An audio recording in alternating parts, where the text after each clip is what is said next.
Hello, hello. Welcome back to Hobbies with Jose. I'm Jose Carbajal, and today we've got part 5 of our Bandai Voltron model kit build. Now, I think we're going to need more than our regular 6 parts to complete it, but we're almost done spray painting, I promise.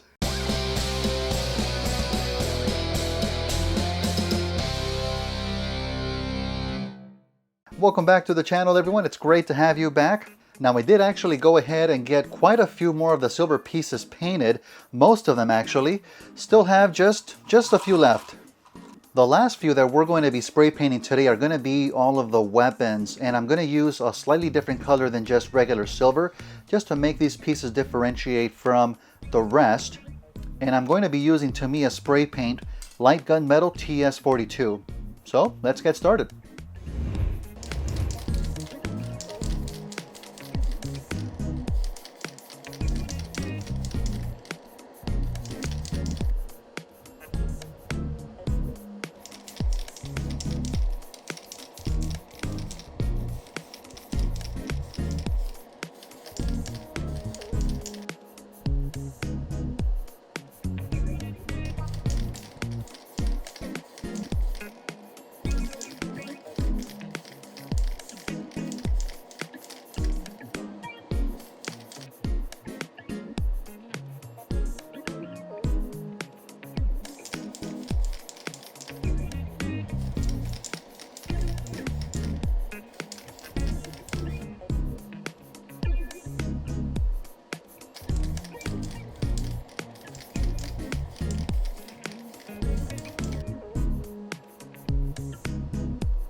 Alright, so now that we have pretty much the majority of the spray painting behind us, I'm going to start to paint in some of the more finer details onto the pieces, but there's one thing I want to point out on the red line, and I'm assuming on the green line too. The color separation isn't quite as good on the smaller head as it is on the bigger one.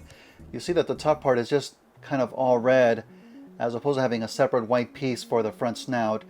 And that's a bit unfortunate. I'm going to have to paint this part white and build over on top of the red. But other than that, it doesn't look too bad. Just got to work around it. Before I start painting in the white on the snout, so I do want to work on the weapons a bit and on the wings. I want to put in a bit of the silver, and I will be using Tester's enamel silver paint for that.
Okay, and that is where I'm going to end things for today. When we come back next week, I'll continue on to add more details onto the pieces and maybe even start some of the final assembly as well. Thank you all so much for joining me, and I'll see you real soon. Take care, everyone.